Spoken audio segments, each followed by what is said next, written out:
I never thought I'd be the guy who got cheated on. I mean, I'm not perfect, but I thought my wife, Sarah, and I had something solid. We met in college. She was the bubbly cheerleader, and I was the nerdy guy who spent too much time in the library. Somehow we clicked. We got married after graduation, and life was good for a while. We shared our dreams, our Netflix account, and the occasional late-night ice cream binge. But then things started to change. At first, it was subtle. I noticed that Sarah was spending more time on her phone, often scrolling through it while I tried to engage her in conversation. She'd brush me off, saying she was just texting her friends. I didn't think much of it. I mean, who doesn't get engrossed in their phone? But then there were the late nights. I'd come home from work to find her still in her pajamas, eyes glued to the TV, but the weird part was she was watching shows I'd never heard of, shows she'd never mentioned before. I chalked it up to her wanting to branch out in her viewing habits. Maybe she just needed something new. I'm a reasonable guy, but that reasonable side started to wane the more distant she became. It felt like I was living with a stranger. Our conversations turned into passing comments about the weather or what to have for dinner. The intimacy we once had felt like it was fading fast. Then came the day I logged into our Netflix account to find my world turned upside down. I was about to binge on our usual shows, but instead of the familiar thumbnails of our favorite series, I saw something different. There it was, bold and glaring. Cheater was the name of our profile, and I didn't set it. I stared at it, heart pounding, a sinking feeling in my gut. I clicked on it, half expecting to see a series of rom-coms or some cheesy drama. But no, what I found was a list of movies and shows that made my blood boil. They were all newly released, and the viewing history told a story I wasn't ready to face. There were titles I'd never heard of, and even worse, movies I knew damn well Sarah would never pick for us to watch together. I felt sick as I scrolled through the list, realizing that she had been spending time watching these movies with someone else. I logged her out immediately, my mind racing with anger and betrayal. The worst part was that I felt stupid. How could I have not seen this coming? I thought about all those late nights, the texts she'd been hiding, the way she'd smile when she got a message that she quickly dismissed. It was all so obvious now. I should have felt anger towards her lover, but all I could think about was Sarah and the lies she had spun around me like a spider weaving a web. I decided I needed to confront her. I was going to lay it all out on the table. There was no more pretending everything was fine. I steeled myself, preparing for the confrontation that I knew would change everything. As she walked in that evening, I could feel the tension crackling in the air. I took a deep breath.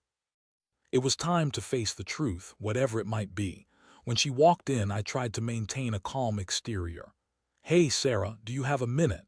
I asked, my voice steady but my heart racing. She looked at me, her brow furrowing slightly. "Sure, what's up?" she replied, her tone casual, too casual given the circumstances. "About our Netflix account," I began, and as soon as I said it, I could see the change in her expression. The playful smile faded, replaced by a guarded look. "What about it?" she said, feigning innocence. I couldn't hold back anymore. "I saw what you've been watching, the profile name Cheater. Is that some kind of joke to you?"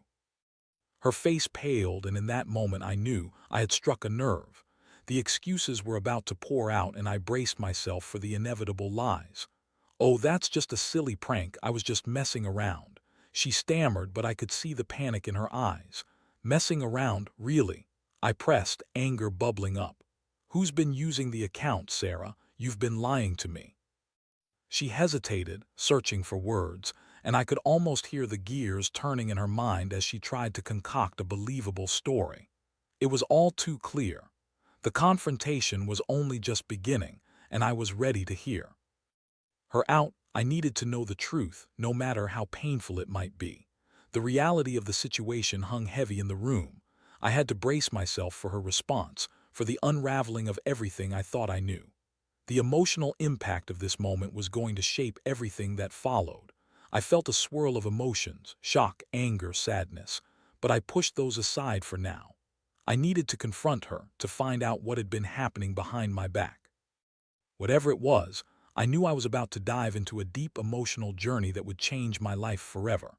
As I stood there, my heart beating like a drum in my chest, I could feel Sarah's eyes darting around the room, searching for an escape or a way to deflect my accusations. I could see the wheels turning in her mind, trying to craft a story that would shield her from the consequences of her actions. Look, it's not what you think. She started, her voice shaky, but I wasn't going to let her off that easy. Not what I think, I echoed, trying to keep my voice steady despite the anger. Boiling just beneath the surface. You have a profile named Cheater on our Netflix account. How can you possibly think I wouldn't connect the dots? She opened and closed her mouth several times like a fish out of water, and I could see the panic start to set in. Okay, I can explain. I was just joking around, really. It was a prank with my friends, she said, pushing the words out in a rush. Your friends? I repeated incredulously, folding my arms across my chest. Is that who you've been spending all these late nights with? Because you haven't exactly been acting like a devoted wife. You've been secretive and distant. The tension thickened as I watched her squirm. I didn't want to bother you with my life outside of work, she said, her tone shifting from defensive to pleading. You've been so busy with your job that I didn't want to add to your stress. It was just easier to have some private time. Private time. I spat, the raw bitterness clawing at my throat. You call watching movies with another guy private time. How could you do this? To me, her eyes filled with tears, but I wasn't moved. I was too angry, too hurt. I just wanted to have fun. You never wanted to watch those movies with me. She blurted out, shifting the blame onto me. I thought you wouldn't care if I enjoyed them with someone else. Fun? You think destroying our marriage is fun? I asked, incredulity dripping from my voice. What do you think this is, a game? Because it sure doesn't feel that way to me. She looked away, her composure crumbling. I'm sorry, she whispered, her voice barely audible. I didn't mean to hurt you. Sorry doesn't cut it, Sarah. You've betrayed my trust, and I don't know how I can even look at you right now, I said, but inside I felt a whirlwind of emotions, anger, betrayal, sadness. It was like a storm raging inside me, and I couldn't find a single way to calm it. The confrontation felt like it was dragging on, but I needed to hear everything she had to say. Who is he? I demanded, feeling a knot of dread tighten in my stomach. Who is this guy you've been seeing? Her silence spoke volumes, and in that moment I felt the full weight of the betrayal crash over me. You're not going to tell me, are you? I can't, she started, but I was done with her half-truths.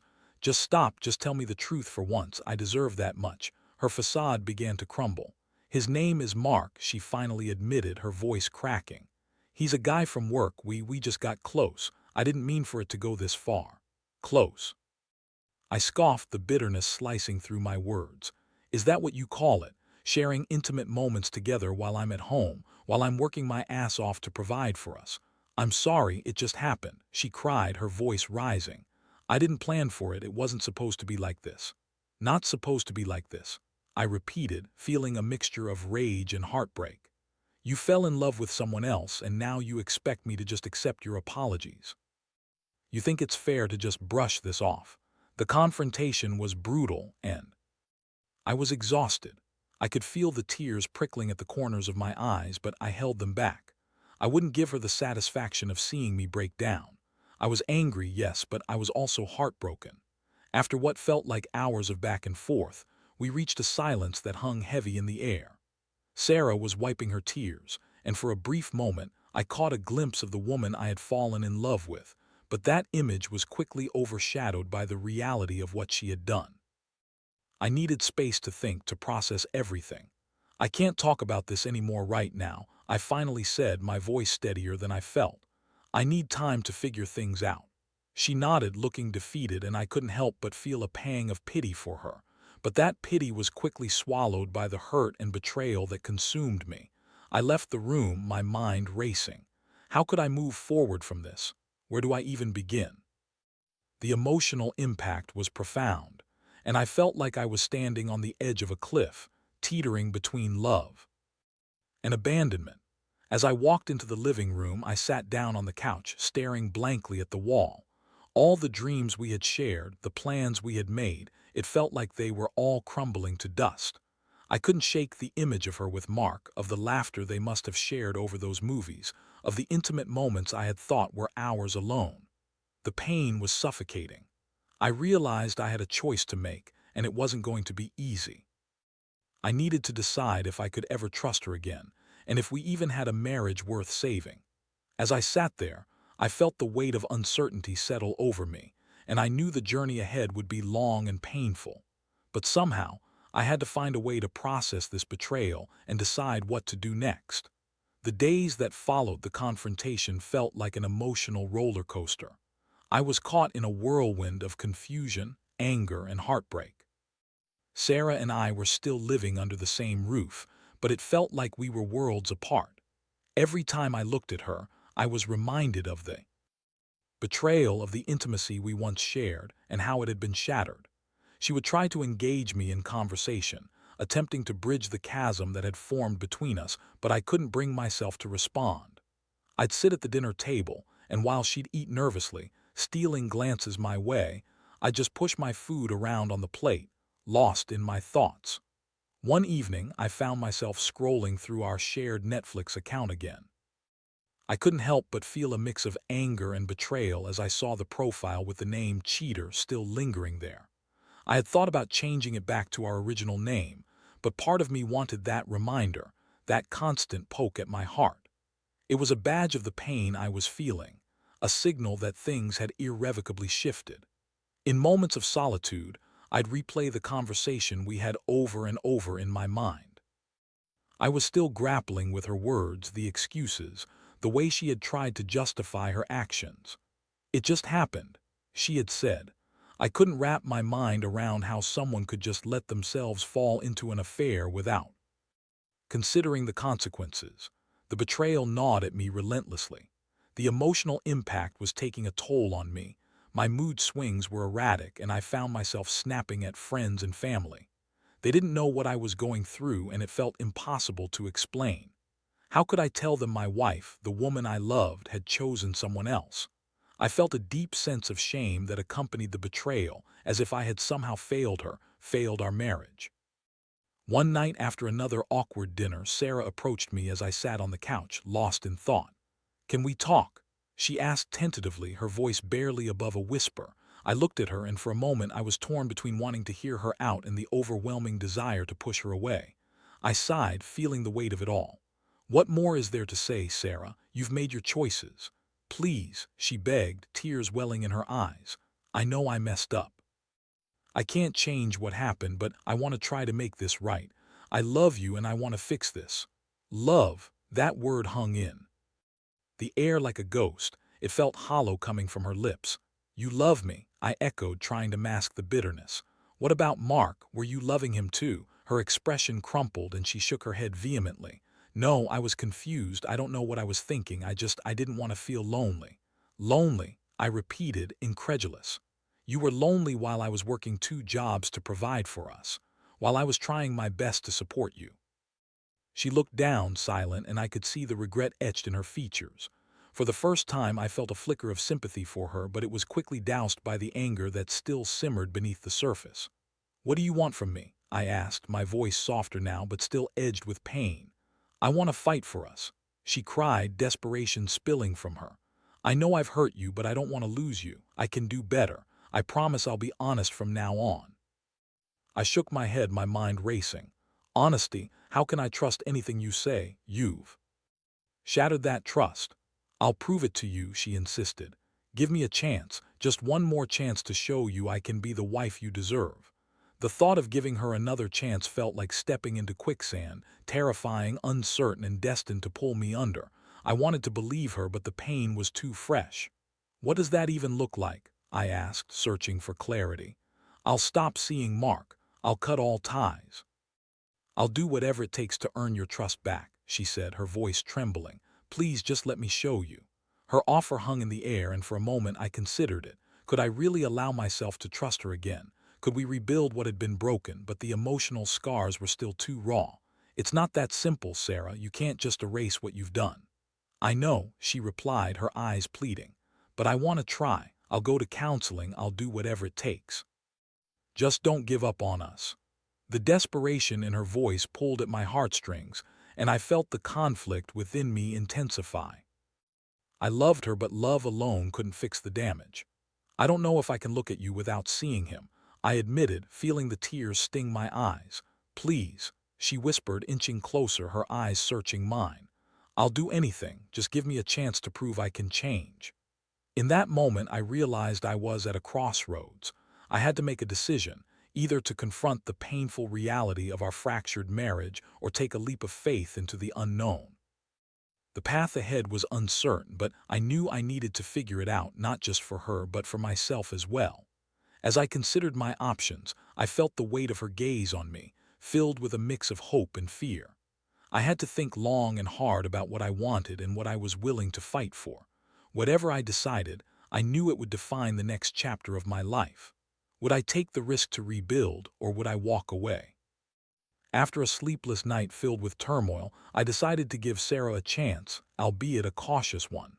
I needed to see if she was genuinely willing to fight for our marriage and if she could prove her commitment to me. The decision felt heavy, and I knew that it might be a mistake, but I also recognized that I wasn't ready to throw everything away just yet. The next evening, I suggested we sit down and talk more seriously about our situation. I wanted to set some ground rules for moving forward. "If we're going to try this," I said, my voice firm yet calm, "there are going to need to be boundaries. I need transparency from you and no more lies." Sarah nodded earnestly, her eyes wide with hope. "Absolutely. I'll be an open book. You can check my phone, my messages, whatever you need to feel secure." I took a deep breath, grappling with the mix of hope and skepticism. "I appreciate that, but it's not just about the phone. It's about trust, Sarah. You've broken it, and I need to know that you're committed to rebuilding it." As we talked through our feelings, I saw a flicker of the woman I had fallen in love with. The woman who could make me laugh, who had shared my dreams and aspirations. But just as quickly, I was reminded of the pain, the betrayal that lay between us like a chasm. "Let's start with counseling," I suggested. "I think it would help us both to talk things out, especially with a professional. I don't want to carry this burden alone." "Of course, I'll do it. I'll find someone," she replied, her enthusiasm palpable. "We can work through this together." With the decision made, there was a glimmer of hope that perhaps we could find a way to heal. We scheduled our first session for the following week, and I felt a mixture of apprehension and anticipation. In the days leading up to our appointment, I kept my guard up. I wanted to believe her, but doubt lingered at the back of my mind, a shadow that wouldn't let me fully embrace the possibility of reconciliation. Sarah made an effort to engage with me, going out of her way to initiate conversations and even trying to cook our favorite meals. But I remained cautious, my heart still vulnerable. The day of our first counseling session arrived, and I was filled with a mix of hope and anxiety. We sat in the waiting room, and I could feel the tension in the air.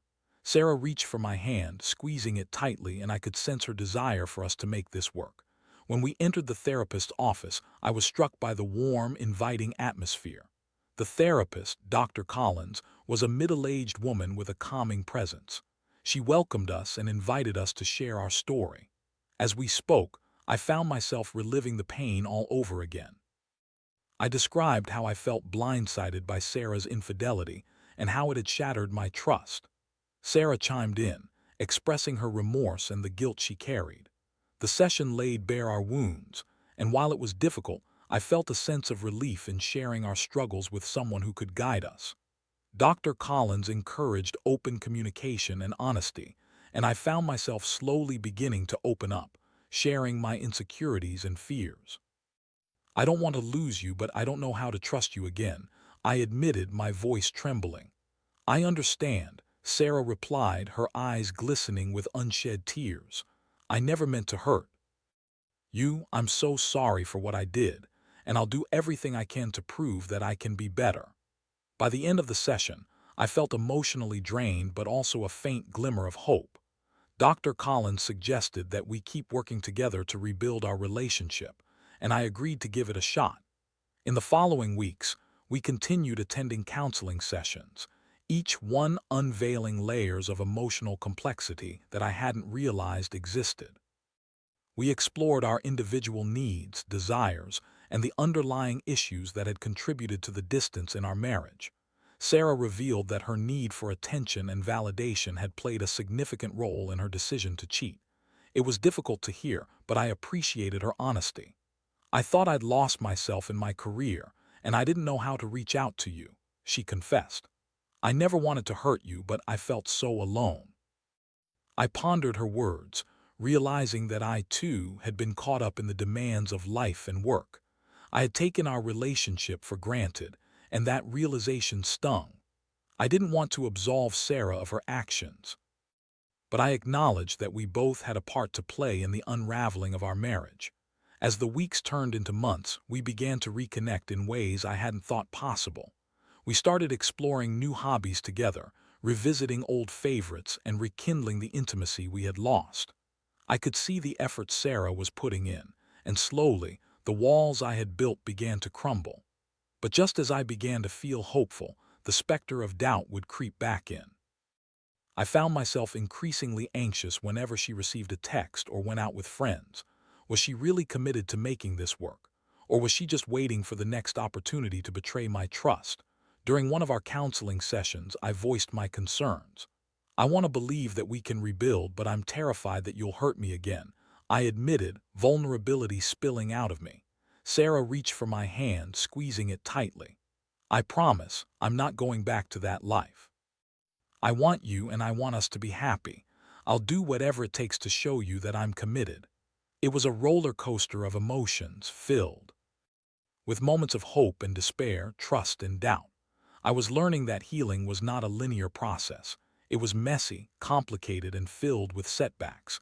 But each day was a step forward, and I was determined to see it through. As we continued to work on ourselves individually and as a couple, I knew that I had a choice. I could either allow the hurt to consume me or choose to fight for our marriage. Every day felt like a new battle, but I was willing to try. I had begun to see a flicker of the life we once shared, and maybe, just maybe, we could build something even stronger from the ashes of our past. The emotional impact of this journey was profound, and though it was still fraught with challenges, I could sense that we were slowly piecing together a new narrative, one that was grounded in honesty, vulnerability, and the willingness to face our truths head-on. But I also knew that the road ahead was long, and we would need to navigate it with care and with an open heart. As the months went by, there were moments of clarity amidst the chaos, but the shadows of doubt never completely vanished. The counseling sessions had become a sort of lifeline for us, a safe space where we could both express our fears and hopes. I was learning to navigate the emotional landscape of our relationship, and though it was tough, I was starting to see the potential for real growth. One evening, Sarah and I found ourselves sitting on the couch, binge-watching a show we used to love. The atmosphere was much lighter than it had been in recent months. She laughed at a joke on the screen, and for a moment it felt like old times, like we were right back where we had started, before infidelity had cast its shadow over us. But then the weight of reality crashed back in, reminding me of the fragile nature of what we were trying to rebuild. "Hey, can we talk about something?" I asked, breaking the comfortable silence as the show played on in the background. "Sure," she replied, turning her full attention to me, her expression shifting to one of concern. "What's on your mind?" "I'm just thinking about how far we've come," I said, wanting to acknowledge the progress we had made. "But I'm also trying to figure out if we're truly moving in a better direction or if I'm just convincing myself we are." Sarah nodded, her brow furrowing as she considered my words. "I get it. It's easy to feel like we're just going through the motions, especially after everything that's happened. I want to believe in us," I admitted, my voice barely above a whisper. "But there are moments when I still feel that anxiety creeping in. It's like a dark cloud that just won't go away." "I feel it too," she said, her eyes glistening as she spoke. "But I'm committed to being honest with you. I know I can't change the past, but I want to work toward a future we can both be proud of." In the weeks that followed, we continued to make strides. Our intimacy began to flourish again, not just in a physical sense, but emotionally too. We were starting to share our dreams and fears more openly, which felt like a significant step forward. However, every now and then, a doubt would flicker at the back of my mind, the fear that she could betray my trust again. One afternoon, while Sarah was out running errands, I found myself scrolling through my phone when a message caught my eye. It was from one of her friends asking if Sarah was going to a gathering later that week. A twinge of jealousy and fear shot through me. I wanted to trust her, but the past loomed large. I took a deep breath, trying to temper the anxiety rising within me. When Sarah returned home, I decided to broach the subject. "Hey, I saw a message from Laura about a gathering," I said, attempting to keep my tone casual. "Are you planning to go?" "Yeah, it's just a small get-together with some friends from work," she replied, her tone light. I figured it would be good for me to get out and socialize a bit. I felt a knot tighten in my stomach. "Are you sure that's all it is?" I pressed, unable to shake the nagging feeling that had taken hold. "Of course, you can trust me," she said, her voice filled with sincerity. "I promise I'm not seeing anyone else. I wouldn't jeopardize what we're building, even as—" The words left her lips. I found myself grappling with doubts. "I know, but I just don't want to be blindsided again, you know? I don't want to feel like I can't trust you." "I completely understand," she said, approaching me and placing a hand on my shoulder. "I'm not going anywhere. I love you and I'm committed to showing you that." That evening, we went for a walk around the neighborhood and I found myself relaxing a bit. The cool air felt refreshing, and as we strolled side by side, I appreciated the small moments we had begun to reclaim. However, as the week progressed and the gathering approached, I found myself feeling increasingly anxious.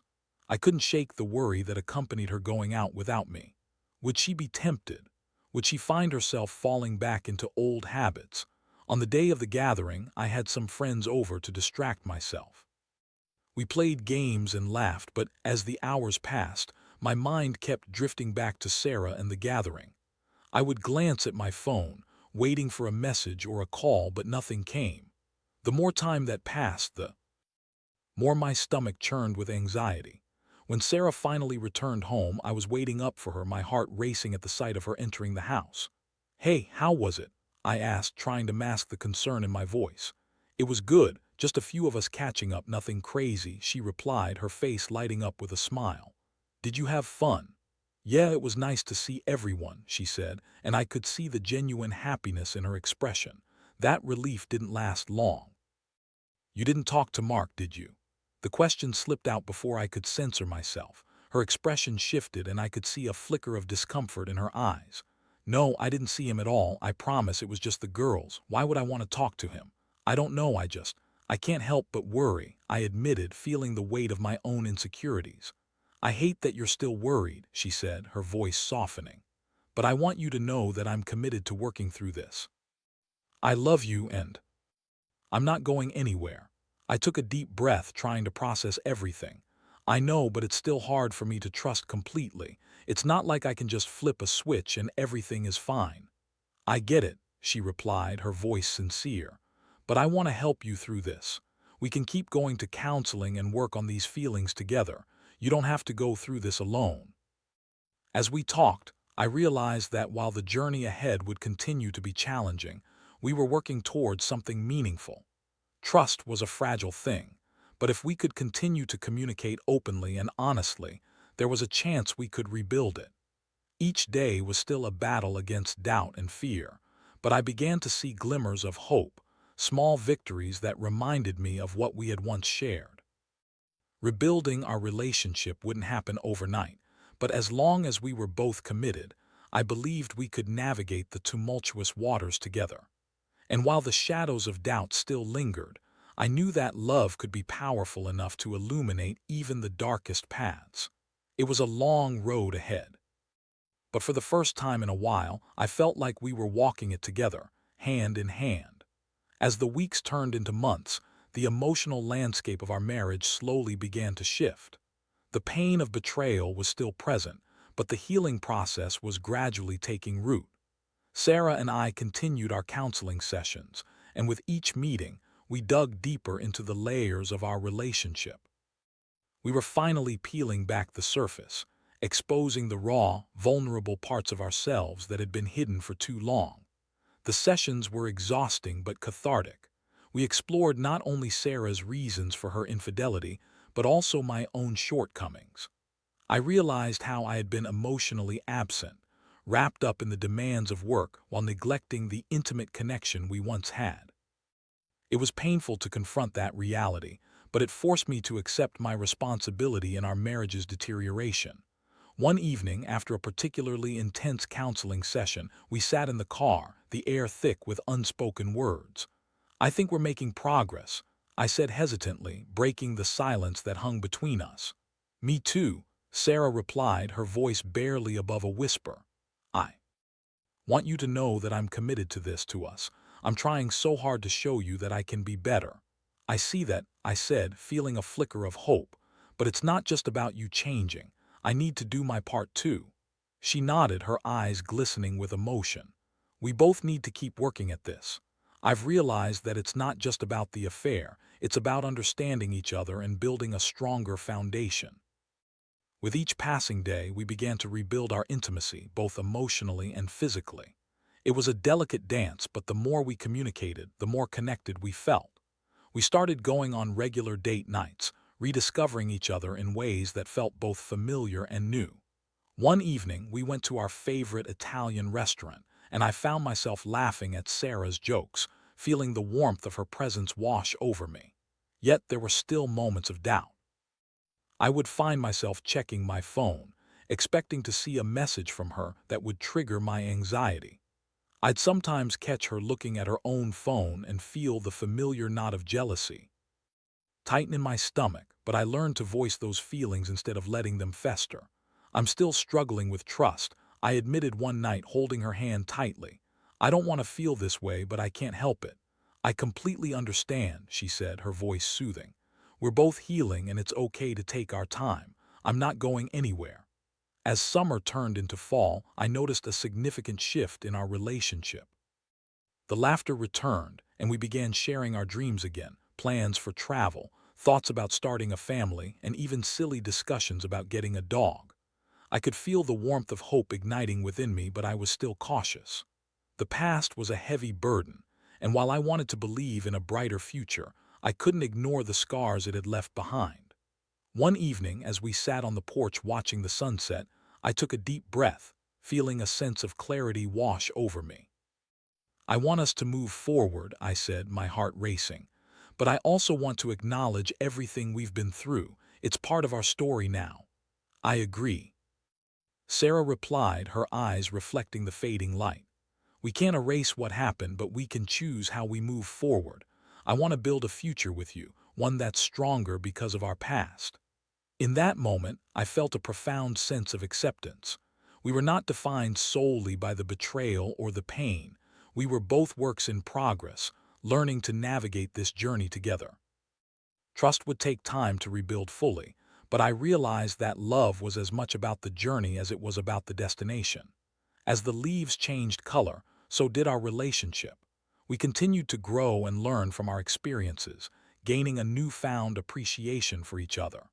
Our evenings were filled with laughter, silly debates over movies, and planning for the future. I felt a sense of comfort in knowing that we were both committed to this path of healing. Then one day, Sarah surprised me with a small gift, a photo album filled with memories of our early days together. As I flipped through the pages, I was reminded of the love we had shared and the journey that had brought us to this point. It was a symbol of our resilience, a testament to the idea that love could endure even the toughest trials. "I want us to create new memories," she said, her voice filled with emotion. "Ones that reflect who we are now, not just who we were." "I want that too," I replied, feeling a wave of emotion wash over me. "I want to continue building something beautiful together." As we sat there, the weight of the past lifted a little more, and I felt the warmth of hope wrapping around us like a comforting blanket.